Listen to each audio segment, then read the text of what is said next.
Morning good morning কি হ'ল কি হ'ল যেতিয়া দেখো তেতিয়াই খালি শুই থাকিব কাম বন নাই একো চোৱা তোমালোকৰ কথা বহুত শুনিলো চিধা চিধি উত্তৰ দিয়া নহলে মই নহলে কি কৰিব বিনা কাৰণত আপুনি কাকো হাৰাছ কৰিব নোৱাৰে ৰাতিপুৱা এনেকে ব্যায়াম কৰিলে মনটো দিনটোৰ কাৰণে ভাল লাগি থাকে আৰু ইয়াৰ উপকাৰিতাৰ কথাটো ক'বই নালাগে আমাৰ ডিফেন্সত এইটো একদম মাষ্ট কালি কি হৈছিল কালি কোথা একো হোৱা নাইতো এছআইজন কিয় আহিছিল বিশেষ একো নাই এনে কিবা সোধপোছ কৰিবলৈ আহিছিল সোধপোছ মানে সেইদিনা যে হৈছিল চাৰিআলি চুৰিকাণ্ডটো সেইটো কাৰণে সেইকাৰণে কওঁতোক এনেকে অলতলকে ঘূৰি নুফুৰিবি মই বেলেগ এটা কথাহে ভাবি আছো যিসকল ল'ৰা ছোৱালীয়ে বহুত পঢ়া শুনা কৰিও এটা চাকৰিৰ কাৰণে হাবাথুৰি খাই থাকে সেইসকলৰ বাবে কিবা এটা কৰাৰ কথা ভাবি আছো কি হে চুমকি কি খবৰ ভাল ৰাহুল মই প্ৰদীপক লগ পাইছিলো সিহঁত সকলোৱে বোলে আৰ্মিত এপ্লাই কৰিছে তইতো এটা অফিচিয়েল ভাল পোষ্টত এপ্লাই কৰিব পাৰিলিহেঁতেন চাওনো তইতো জানই মোৰ কথা মই কি ভাল পাওঁ কি কৰিবলৈ গৈ আছো তথাপিও তই এপ্লাই কৰিব পাৰিলিহেঁতেন কিয় শুনিব আমি এটা খুব ভাল কাম কৰিবলৈ আগবাঢ়িছো চাওঁচোন কিমান দূৰ আগবাঢ়িব পাৰো আগবাঢ়া কিবা সহায় লাগিলে মোক জনাবা মই তোমালোকৰ লগত সদায় আছো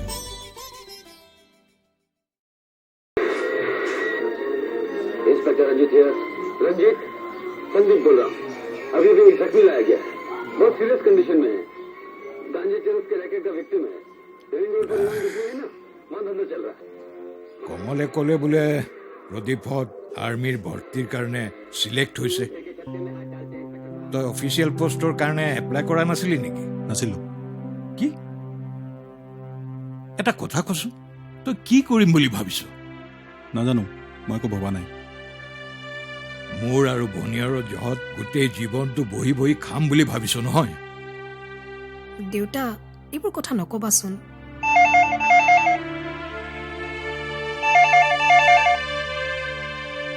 हेलो जी बोल रहा हूं क्या हाँ हाँ जरूर मैं कल ही पहुंच जाऊंगा ठीक है কাৰ ফোন দেউতা হেডকোৱাৰ্টাৰৰ পৰা মোলৈ ফোন কৰিছে কালিয়ে মাতিছে মোৰ পেঞ্চনৰ ফাইলটোত কিবা এটা খেলি মেলি হৈছে সেইকাৰণে আচ্ছা তই মোক টিকেট এটাৰ ব্যৱস্থা কৰি দিব পাৰিবিনে হ'ব দিয়া দেউতা মই অনলাইনতে তৎকালত তোমাৰ টিকেটটো কৰি দিম থেংক ইউ মই কামখিনি সোনকালে শেষ কৰি গুচি আহিম ৰাহুল তই কিন্তু ঘৰ এৰি কলৈকো নাযাবি হ'ব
এনেকৈ মন মাৰি আছো যে তই নাই একো নাই তই মোকো মিছা কথা ক নহয় কিয় জানো মনটো ভাল লগা নাই ঐ চানা ইমানকৈ পঢ়া শুনা কৰিও আজিলৈকে ভাল কাম এটাত সংস্থাপিত হ'ব নোৱাৰিলোঁ আৰু আমাৰ ঘৰখনৰ অশান্তিৰ কাৰণটোৱেই হৈছে মই আজিলৈকে একো এটা কাম নকৰাটোৱেই তেনেকৈ কিয় ভাবিছ আমিতো প্ৰয়াস কৰিয়ে আছো আমাৰ লগৰ দুজন আজি সফল হৈছে কাইলৈ আমি সফল হ'ম আৰু এটা কথা ভিডিঅ' মেমে আজি মোক ফোন কৰিছিল নহয় কাইলৈ তেওঁ নিজেই বোলে আমাৰ ইয়ালৈ ভেৰিফিকেশ্যন কৰিবলৈ আহিব চা এতিয়া ইমান আনন্দৰ সময়ত এনেকৈ নাথাকিবি মন মাৰি আহ আকৌ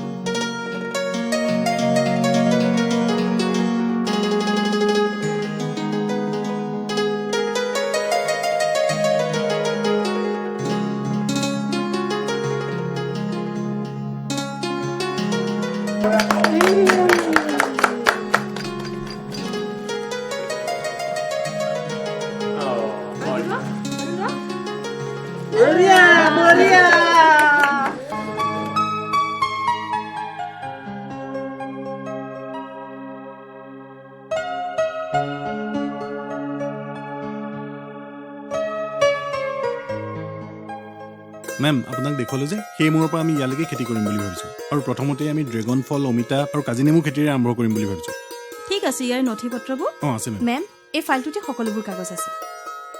মই এবাৰ ইনস্পেকশ্যন কৰোঁ, লগতে সকলো নথি পত্ৰবোৰ চেক কৰোঁ। সকলো ঠিকে থাকিলে তোমালোকৰ লোনটো সোনকালে এপ্ৰুভ কৰিবৰ বাবে SBI ব্ৰাঞ্চ মেনেজাৰলৈ ফাইলটো ট্ৰেন্সফাৰ কৰি দিম। আপোনাক বহুত বহুত ধন্যবাদ মেম। ধন্যবাদ মই তোমালোককে দিম, কাৰণ তোমালোক ডেকাচাম কৃষি কৰ্মৰ জৰিয়তে স্বাৱলম্বী হ'বলৈ আগবাঢ়ি আহিছা। গতিকে এই ক্ষেত্ৰত মই তোমালোকক সম্পূৰ্ণ সহযোগিতা আগবঢ়াম। মেম, শুনিবলৈ পাইছোঁ অসম চৰকাৰৰ অধীনত ফলৰ খেতিৰ বাবে বিভিন্ন ধৰণৰ আঁচনিৰ সুবিধা আগবঢ়াইছে বোলে? হয়, এই ক্ষেত্ৰতো মই তোমালোকক সম্পূৰ্ণ সহযোগিতা আগবঢ়াম। হয় মেম, এতিয়া মই গৈ থাকোঁ। ঠিক আছে মেম আহক ধন্যবাদ। হয়।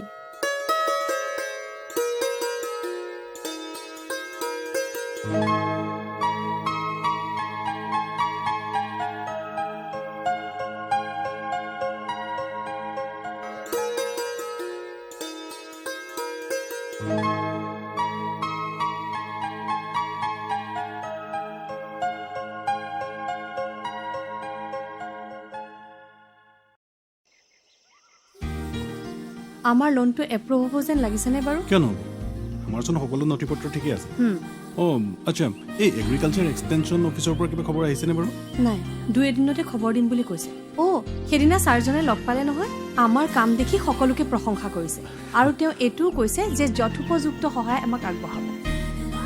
আমি যদি সফল হ'ব পাৰোঁ আমাৰ লগতে আমাৰ গাঁওখনৰ মানুহখিনিও যথেষ্ট উপকৃত হ'ব। কিয় নহ'ম, আমি সফল হ'মেই।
তহঁতৰ ভেৰিফিকেশ্যনৰ কামটো ভালে ভালে হৈ গ'ল ন? জইনিং লেটাৰ আহিলে নহয় অহা সপ্তাহত যাবই লাগিব। বঢ়িয়া। তহঁতে চাগে মোক বেয়াই পাইছ ন? এইকেইদিন তহঁতক একেবাৰে সময় দিব পৰা নাই। আচলতে লোনটো এপ্ৰুভ কৰিবৰ কাৰণে অনু আৰু মই দৌৰা-দৌৰি কৰি থকাৰ কাৰণেহে সময় দিব পৰা নাই। আপুনি যে কি কথাবোৰ কয় আৰু আপোনাক জানো আমি বেয়া পাব পাৰিম? ঐ উজ্জ্বল, তই কি সদায় এনেকৈ শুয়ে থাকিবি নেকি? নাই, শুই কিয় থাকিম? আৰ্মি হ'ব নোৱাৰিলোঁ কি হ'ল, খেতিয়কটো হ'ব পাৰিম। মই তহঁতক খেতিতেই সহায় কৰিম। এনেও মোক দেউতাই কয় মোৰ কুস্তিত হেনো খেতিয়ক হোৱাই লিখা আছে। আপুনি আকৌ আহিলে যে ক'ৰবাত কিবা আকৌ চুৰ হ'ল নেকি? নাই, হোৱা নাই। হোৱা নাই? বিনা কাৰণততো আপুনি এনেকৈ নাহে, কিবা নিশ্চয় কাৰণ আছে। কাৰণ আছে। শুনিলোঁ তোমালোকৰ মাজৰে দুজন আৰ্মিত ভৰ্তিভাৱে চিলেক্ট হৈছা, তাৰে খবৰ এটা ল'ব আহিলোঁ। হয় ছাৰ, আমি দুয়োৱে। ৰাহুল, অনুপমা, মই তোমালোকৰ কথাও শুনিছোঁ। চাকৰি এটাকে আশা কৰি নাথাকি কৃষি কৰ্মৰে স্বাৱলম্বী হ'ব বিচাৰিছা, ভাল লাগিছে। তোমালোক সকলোৰে বাবে আদৰ্শ। কিবা সহায় লাগিলে ক'বা। আপোনাৰ সহায় আমাক লাগিব ছাৰ। আপুনি এই অঞ্চলত থকা চোৰ ডকাইতবোৰক ধৰি এসেকাত দিব লাগিব। সেইটো মই নিশ্চয় দিম। এতিয়া বাৰু আহিছোঁ। ঠিক আছে, ঠিক আছে। ঐ, আমিও যাওঁ ব'ল। বলক বলক।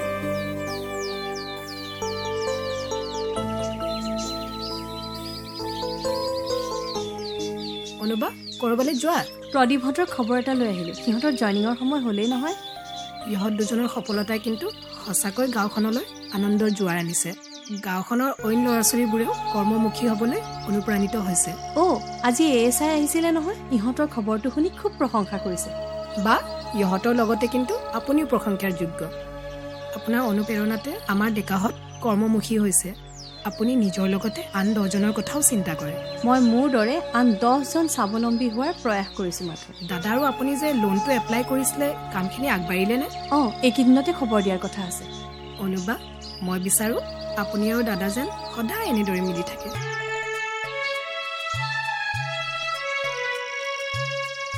আহিছোঁ দিয়া।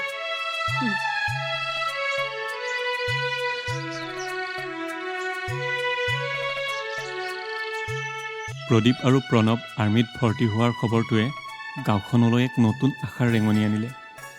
সিহঁত দুয়োজনে প্ৰমাণ কৰি দিলে যে লক্ষ্য আৰু চেষ্টা অটুট ৰাখিলে সফলতা অৰ্জনত একোৱেই বাধা হ'ব নোৱাৰে। ইহঁত দুজনক অনুসৰণ কৰিয়েই গাঁওখনৰ নৱপ্ৰজন্ময়ো নিজৰ লক্ষ্যত উপনীত হ'বৰ বাবে প্ৰস্তুতি আৰম্ভ কৰিছে। সকলোৰে মনত দেশমাতৃক সহায় কৰাৰ এক মানসিকতা গঢ় লৈ উঠিছে। আজি 1 নম্বৰ জীয়াকুৰ গাঁওখনত সুখৰ বন্যা বৈছে। এনেকৈয়ে সকলোৱে নিজৰ চেষ্টা আৰু একাগ্ৰতাৰে জীৱনৰ ৰং সলনি কৰিবলৈ প্ৰয়াস কৰিছে।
ৰাহুল, কি ভাবিছ? আমাৰ লোনটো এপ্ৰুভ হৈ গ'লে এনেকৈ ধান খেতি কৰিম বুলি ভাবিছ নে আন কিবা? মই এটা বেলেগ কথা ভাবিছোঁ। মই ভাবিছোঁ ধান খেতিৰ লগতে আমি ফল মূলৰ খেতিও কৰোঁ নেকি। ড্ৰেগন ফল, কাজি নেমু, অমিতা, এই ফলবোৰৰ চাহিদা বৰ্তমান বজাৰত বহুত বেছি। বৰ ভাল হ'ব। এই ফলবোৰ আমাৰ দেশৰ লগতে বাহিৰৰ দেশলৈও ৰপ্তানি হয়। আচ্ছা অনু, তই এটা কাম কৰিবিচোন, এই ফলবোৰৰ খেতিৰ পদ্ধতিৰ বিষয়ে তই অলপ অধ্যয়ন কৰিবিচোন। ঠিক আছে, হ'ব। আৰু যদি এই কামটোত আমি ছাকচেছ হ'ব পাৰোঁ তেনেহ'লে আমাৰ কথাটোও ঘৰত উলিয়াম। কি কথা? কি কথা মানে? আমাৰ বিয়াৰ কথাটো আকৌ। আৰু অনু, যদি মই সফল হ'ব নোৱাৰোঁ তেতিয়া? তেতিয়া এটা ভাল চাকৰি কৰা ল'ৰা চাই মই বিয়া হৈ গুচি যাম। কি ক'লি? তাৰমানে আমাৰ ইমান বছৰ ভাল পোৱা?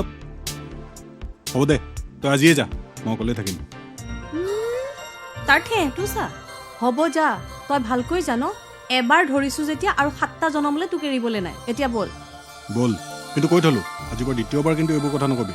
হ'ব দে গোসাঁই, এতিয়া বল, নহ'লে ঘৰত গৈ কৈফিয়ত দিব লাগিব। বল। আহ।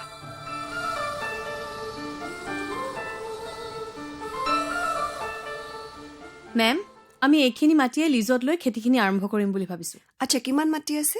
প্ৰায় 50 বিঘামান আছে। বৰ ভাল কথা। সকলো নথি পত্ৰ ঠিকে থাকে আছেতো? বিশেষকৈ এনঅ'চিখন কিন্তু মোক লাগিবই। হয় মেম, আমাৰ এই কামটোত সকলোৱে সন্মতি দিছে। আমি গাঁৱৰ প্ৰত্যেক ঘৰ মানুহকে আমাৰ কামটোৰ লগত জড়িত কৰি ৰাখিছোঁ। ভাল কৰিছে। মোক সকলো নথি পত্ৰ আগতীয়াকৈ জমা দি দিব। মই ভেৰিফিকেশ্যনটো খুব সোনকালেই কৰি দিম। ঠিক আছে মেম। তোমালোকক কথা এটা কোৱাই নাই নহয়, আমাৰ অফিচৰ পৰা কৃষিৰ ওপৰত এটা 10 দিনীয়া কৰ্মশালাৰ আয়োজন কৰিছে। এই অহা মাহৰ প্ৰথম সপ্তাহৰ পৰা আৰম্ভ হ'ব। মই ভাবিছোঁ তাত তোমালোকৰ নাম দুটা অন্তৰ্ভুক্ত কৰি দিম। আপোনাক বহুত বহুত ধন্যবাদ মেম। মই গৈ থাকোঁ, মোৰ আৰু এঠাইত ভেৰিফিকেশ্যনৰ কাম আছে। ঠিক আছে মেম, ব'লো। আহক।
ভিডিঅ' মেম হেল্ল' হয় মেম হয় কি কি ক'লে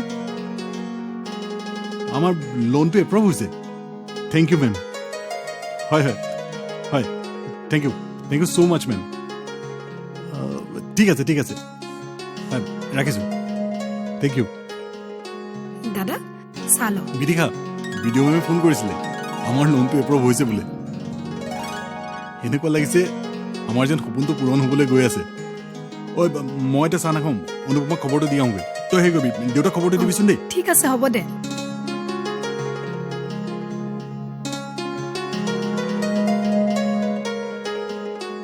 থেংক ইউ তই লগত থকাৰ কাৰণেই এইখিনি সম্ভৱ হ'ল এয়া তোৰ ধৈৰ্যৰ ফল আৰু এয়া আৰম্ভণিহে কৰিবলৈ বহুত বাকী আছে তই লগত থাকিলে সকলো সম্ভৱ হ'ব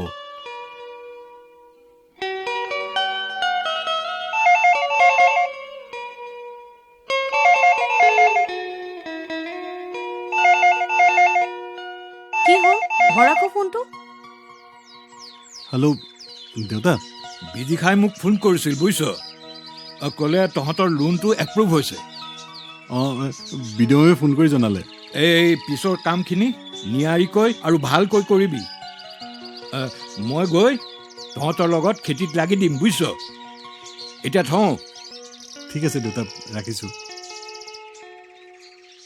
কি হ'ল এনেকৈ এতিয়া ৰৈয়ে থাকিবিনে বহুত কাম বাকী আছে ব'ল ব'ল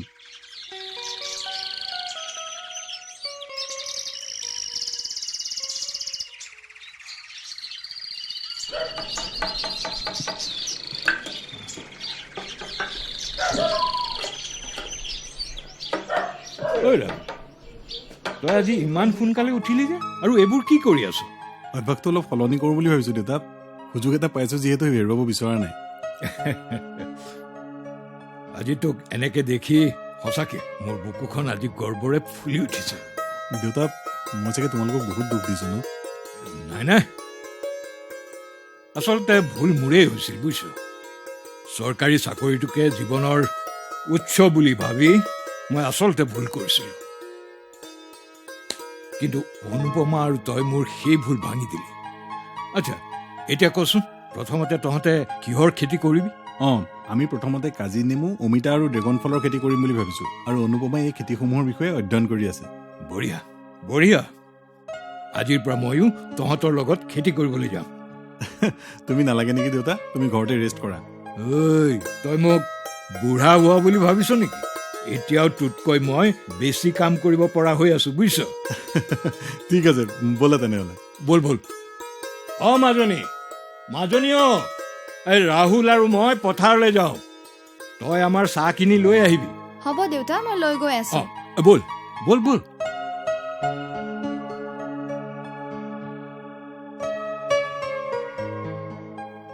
ৰাহুল দা অনুবা আপোনালোকক কিন্তু বহুত মিছ কৰিম আমিও বহুত মিছ কৰিম তহঁতক ঐ তহঁতে কিন্তু সময় পালে আমালৈ ফোন কৰি থাকিবি দেই নিশ্চয় কৰিম আৰু আপোনালোক দুয়ো কামটো ভালকৈ মনপুতি কৰিব মই আছোঁ চিন্তা নকৰিবি আৰু ট্ৰেইনিঙৰ পৰা আহি আপোনালোকৰ খেতিৰ ফল খাব পাব লাগিব কিন্তু নিশ্চয় পাবি কিন্তু এতিয়া যা নহ'লে দেৰি কৰি থাকিলে ষ্টেচন পাওঁতে দেৰি হ'ব ঠিক আছে অনুবা আৰু ৰাহুল দা বৰদেউতাক ক'বা গাড়ীখন পঠিওৱাৰ বাবে আমি ধন্যবাদ দিছোঁ বুলি ঠিক আছে হ'ব কম দে এতিয়া যা আহোঁ যা